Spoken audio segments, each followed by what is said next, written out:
योगी आदित्यनाथ केवल कहते नहीं है, वो जब कहते हैं तो करने की पूरी तैयारी वो कर चुके होते हैं, तब उसके बाद वो कहते हैं कि अब ये काम होगा। कि 1978 संभल दंगे के 8 मुकदमे मुलायम सरकार ने लिए थे वापस, डीएम को लिखा पत्र, अब आया सामने, दोबारा होगी जांच। अखिलेश यादव ने ऐसा गरमाया कि मुसलमानों को परेशान किया जा रहा है और हिरासत में लेके हत्या की जा रही है। ये इस तरह की बातें कर कर इसने संभल में दोबारा एक तरह से लोगों को भड़काने की कोशिश की।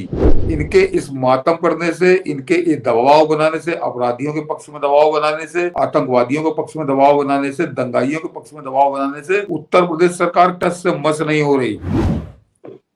बयान तो अखिलेश यादव दे रहे थे संभल में, जब 2 लोग मारे गए तो कहा कि योगी पुलिस ने हत्या कर दी।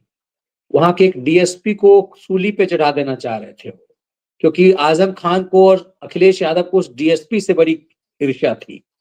वहां के एसपी के पीछे पड़ गए थे कि हत्या पुलिस ने कर दी।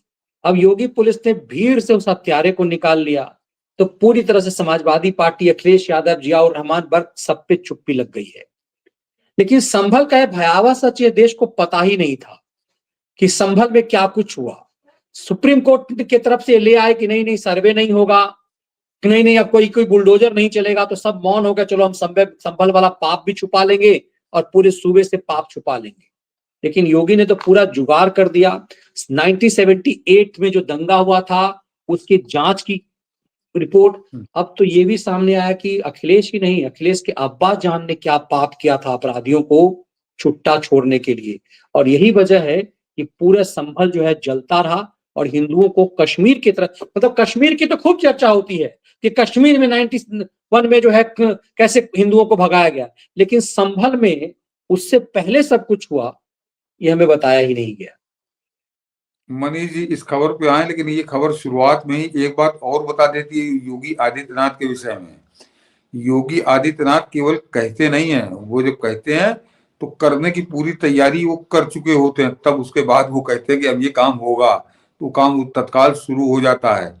याद करिए, उन्होंने कहा था कि 1978 के संभल के दंगों की जांच की जाएगी, दोबारा की जाएगी कि ये क्या हुआ था। और कैसे आपने देखा ही होगा कि एक नहीं दर्जनों केस सामने आ रहे हैं कि हिंदुओं की हत्या कर दी गई, उनके घर वाले भाग गए और उनकी जमीन कब्जा करके स्कूल और मकान सब बना लिए गए, और अब वो सबके लठ चल रहा है, अब सब अपना अपना भाग रहे हैं छोड़कर। तो योगी आदित्यनाथ ने तब कहा था कि हम 1978 के संभल के दंगों की जांच कराएंगे, और वो जांच शुरू हो गई है, उसकी फाइलें निकलकर बाहर आ गई हैं।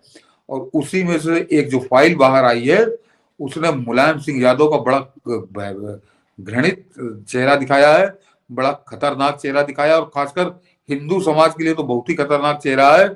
और उसका उस जो फाइल है उसमें मनीष जी बहुत साफ लिखा है कि उस दंगाई के जो 8 मामले थे उनमें जो दंगाई नामजद थे, उन दंगाइयों के खिलाफ से बिना शर्त सारे मुकदमे 1994 में मुलायम सिंह ने वापस ले लिए थे। तो ये घटना ये बताती है कि समाजवादी पार्टी का चेहरा और चरित्र हिंदू विरोधी कोई आज का नहीं है, ये 30 साल पुरानी कहानी जाती है। 1994 में तब भी इस तरह की हरकतें मुलायम सिंह यादव ने की थी। 91 में तो गोली वो चलवा ही चुका था, वो जो वोट बैंक के चक्कर में उसने गोली चलवाई थी उसको वो और पलस्तर करके मजबूत कर रहा था। कि जो जरा गौर करिए कि कितना राक्षसी चेहरा है राजनीति का। हाँ देखिए कि 1978 संभल दंगे के 8 मुकदमे मुलायम सरकार ने लिए थे वापस, डीएम को लिखा पत्र, अब आया सामने, दोबारा होगी जांच। तो योगी आदित्यनाथ जो है इनकी खाल खींच लेंगे किस तरह के इन्होंने पाप किए हैं अपने शासनकाल में, और खासकर सनातन द्रोही, हिंदू द्रोही, उनका एक एक का हिसाब इनको करना पड़ेगा।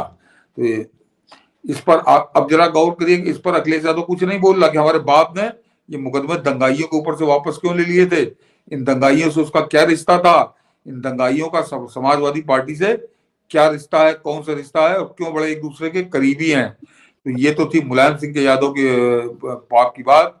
और ये दूसरा आया है मनीष जी की पूछताछ के नाम पर, घर से ले गए, संभल में हिरासत में मौत पर अखिलेश का रिएक्शन, फिर गरमाई सियासत।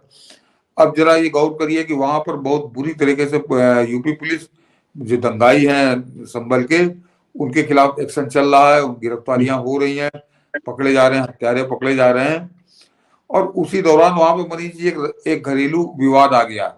भाई बहन आपस में लड़ गए और बहन ने जाकर थाने में शिकायत करी उसके भाई की। तो पुलिस गई और उसको भाई को भी पकड़कर ले आई। अब उसका जब वो आया तो वो थाने के अंदर हवालात में उसकी मौत हो गई। तो घर एक तो कोई उसका विवाद किसी और से नहीं था, यानी ना हिंदू ना मुसलमान किसी से नहीं था, अपनी सगी बहन से था। और उसके बाद जब बहन ने शिकायत की कि कोई दुष्टता कर रहा होगा, उसको थाने लाई पुलिस, तो वहां पे उसका ध्यान तो क्या वो बीमार बीमार चल रहा था। और उस बात को अखिलेश यादव ने ऐसा गरमाया कि मुसलमानों को परेशान किया जा रहा है और हिरासत में लेके हत्या की जा रही है। ये इस तरह की बातें कर कर इसने संभल में दोबारा एक तरह से लोगों को भड़काने की कोशिश की। मतलब कमाल की बात है, सही बात है कि मुझे लगता है कि जो एमवाई समीकरण जो अखिलेश बनाते हैं, इस तरह के से तो बेनकाब हो रहे हैं कि कैसे 78 के दंगाइयों को मुलायम सिंह यादव ने उन राक्षसों को छुड़वाया। अब ये भाई बहन के मामले को ये सांप्रदायिक रंग दे रहे हैं। मैं संभल पूरा का जो बता दे। हत्यारा जो अभी पिछले महीने जो हुआ था, वो जब कह रहे थे 2 लोगों को पुलिस ने मार दिया, पता चला कि भीड़ ने हत्या की। ये सब चीज सच आने के बाद ही मतलब तुष्टिकरण का समाज भी कैसे इनके शिकार हो जाते हैं, और खास करके यदुवंशी कैसे इनका शिकार होते हैं, ये तो बड़ा भयावह है। जरा देखिए, संभल के थाना लखासा क्षेत्र की रायसत्ती चौकी में हिरासत में लिए गए 45 वर्षीय मजदूर इरफान की तबीयत बिगड़ने से मौत हो गई। पुलिस पर परिवार ने आरोप लगाया कि बीमार इरफान को दवा खाने तक नहीं दी गई और जबरन चौकी लाकर टॉर्चर किया गया। इरफान की पत्नी और बेटे ने 4 पुलिसकर्मियों पर कार्रवाई की मांग की। सपा प्रमुख अखिलेश यादव ने इसे सरकार की नाकामी बताया। अखिलेश ने भाजपा सरकार पर निशाना साधा और कहा कि भाजपा सरकार के तहत उत्तर, अब देखिए यहाँ पे ये राजनीति है कि कहा कि भाजपा सरकार के तहत उत्तर प्रदेश के अंदर हिरासत में मौत का सिलसिला थम नहीं रहा है। संभल में पूछताछ के नाम पर घर से ले गए व्यक्ति की हिरासत में मौत होने से जनाक्रोश भड़क उठा। अन्याय करने वाली भाजपा सरकार अब अपने अंतिम दौर में है। लेकिन इसी के बगल में जो इससे अटैच है, ये पूरा मामला क्या है दर्शक इसको भी समझ लें कि मोहल्ला खग्गूसराय में परियों वाला मंदिर के पास में पल्लेदारी का काम करने वाला 45 वर्षीय इरफान अपने परिवार के साथ रहता था। इरफान पिछले कुछ समय से बीमार था, जिसकी वजह से काम छोड़ रखा है। पैसों के लेन देन को लेकर इरफान और उसकी बहन सफीका बेगम के बीच में विवाद था। सफीका बेगम ने सोमवार को रायसत्ती पुलिस चौकी पर एक शिकायती पत्र देकर इरफान के खिलाफ कार्रवाई की मांग की थी। शिकायत मिलने पर 4 पुलिसकर्मी इरफान के घर पहुंचे और उसे चौकी ले आए। चौकी पहुंचते ही इरफान की हालत बिगड़ गई। आनंद फानंद में पुलिसकर्मी उसे लेकर अस्पताल पहुंचे तो वहां पर वो मृत घोषित कर दिया गया। अब ये है इसका मामला। इरफान के पुलिस वाला वो छोड़िए, ये पूरा जो मामला है ये इतना है। और उसको वो बता रहा है कि अभी हिरासत में मौतों के मामले लगातार बढ़ रहे हैं। लेकिन मनीष जी, इनके इस मातम करने से, इनके इस दबाव बनाने से, अपराधियों के पक्ष में दबाव बनाने से, आतंकवादियों के पक्ष में दबाव बनाने से, दंगाइयों के पक्ष में दबाव बनाने से उत्तर प्रदेश सरकार टस से मस नहीं हो रही। दर्शकों को बता दूं कि आज 21 जून को, यानी जो बीती रात है, चार बदमाशों को 72 हूरों के पास भेज दिया गया है। और उसका जो सरगना था, अरशद नाम था उसका, बाकी बाकी भी उसी के साथ के थे। वो 1 लाख रुपए का इनामी था और साथ में उसके जो 3 थे वो साथ 25-25, 30-30 हजार रुपए इनामी थे। वो चारों पुलिस से भिड़े और पुलिस के मुठभेड़ में चारों ऊपर हैं आज की तारीख में। तो ये जो दबाव बना रहे हैं कि अपराधियों के खिलाफ कार्रवाई ना हो, आतंकवादियों के खिलाफ कार्रवाई ना हो, दंगाइयों के खिलाफ कार्रवाई ना हो, बैंक डकैत जो मंगेश यादव है उसके जैसे बैंक डकैतों के खिलाफ कार्रवाई ना हो, तो ये इनके सारे प्रयास मिट्टी में मिल रहे हैं, धूल में मिल रहे हैं। योगी आदित्यनाथ की पुलिस अपने हिसाब से काम कर रही है। और बिल्कुल, और देखिए कि चुप्पी इस पे लगा गए कि जो भीड़ से 2 लोगों को, मतलब जिनने हत्या की, जिसको पुलिस की हत्या बता रहे थे, उस पर चुप्पी लगा दिया। मतलब इनके हाँ, पाप षड्यंत्र जैसे योग, जैसे कुंभ पर ये साजिश कर रहे हैं, वो तमाम चीजें खुलते जाते हैं, लेकिन फिर भी तुष्टीकरण के वोट के लिए नई नई नौटंकी रोज कर रहे हैं। बिल्कुल सही कहा आपने। अभी मुल्ला अफरोज पकड़ा गया है 2 दिन पहले, जिसने खुद स्वीकार कर लिया, उसका पिस्तौल भी बरामद हो गई कि उसने मारा था वो संभल के दंगे में 2 मुसलमानों को। तब अखिलेश यादव के मुंह पर ताला लटका हुआ था, बिल्कुल मौन साधे था ये आदमी। और आज एक मौत हुई तो उस पर पुलिस पर कीचड़ भी फिर उछालने में जुट गया। तो इनके इरादे आप इससे बहुत अच्छे से समझ सकते हैं। और इसीलिए योगी अपने पूरे मूड में है, और इसीलिए लगता है कि उन्होंने, अब मुझे लग रहा है कि कुंभ मेला समाप्त होने के बाद उनका दूसरा ही रूप दिखाई देगा।